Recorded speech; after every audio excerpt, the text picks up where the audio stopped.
This morning is ZAPU President Dr. Dumiso Dabengwa. Our reporter Tsepiso Makwetla spoke to him shortly after voting in Zimbabwe's second largest city of Bulawayo. For more on the Zimbabwe elections, we cross to our reporter Tsepiso Makwetla, who's in Bulawayo. Tsepiso, a very good morning to you. What can you tell us? Desiree, a very good morning to you. We are in Burnside. It's a suburb in Bulawayo, and I'll see if we can just show you visuals of the lines. They are quite considerable. In fact, where we are at the moment, this particular polling station has two polling stations. Let me put it that way, two tents. They've divided it into alphabetical order in order to deal efficiently with the lines. Desiree, as you know, that this land or watershed election has 23 presidential candidates. For the first time, Zimbabwe has seen the number of contesting candidates for the presidential seat. We are with one of them. Kwanele Hlabangana is one of them. He's here to exercise his right to vote here at this polling station. A very good morning to you, Mr. Hlabangana. Perhaps I should ask the obvious. Are you going to vote for yourself? That's my secret. I can't tell you who I would vote for, but it's obvious. Tell us a little bit more about your party and what you're advocating for. The Republican Party of Zimbabwe is a fairly new party, but I think we have realized that our country at the moment is experiencing a lot of economic problems. We have also not been doing things according to what the law says. So our party is advocating for the rule of law. We are very serious about being subservient to the constitution of the country and the people.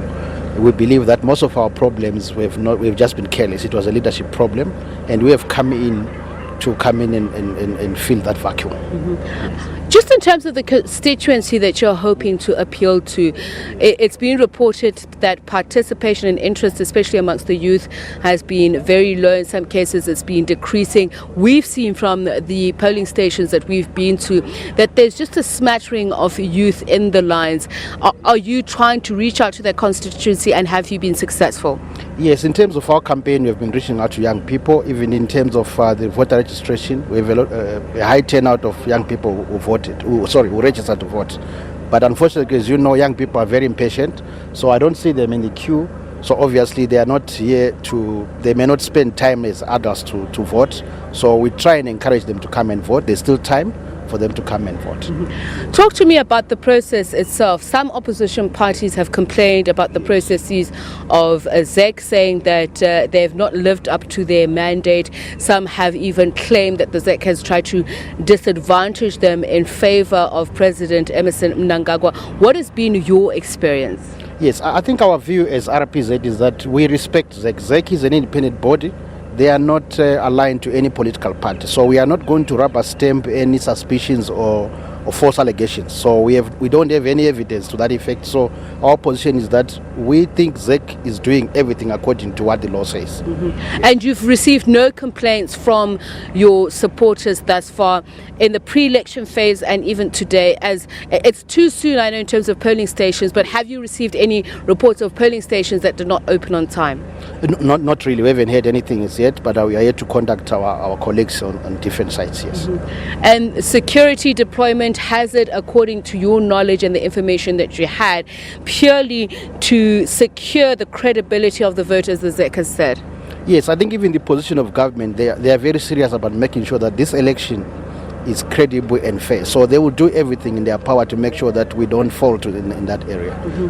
Yes. And I'd like to hear from you about the cost of being a candidate. It's been said by some that it's prohibitive, even access to the voters' roll. I think that was put at something like $100,000. Talk to us about that. Yeah, for my own nomination, I paid $1,000. But in terms of funding, we did not receive any funding as a party. But there are parties that are eligible for funding, but we have not yet qualified for that. But our view is that all political parties should have access to funding. Mm-hmm. Yes. Are you able to share with us how you were able to canvass for funding? Well, it was out of our own contributions as party members. There was no contribution coming from elsewhere, so we have funded this thing ourselves. Mm-hmm. Yes. Give us a profile of your party supporters and members.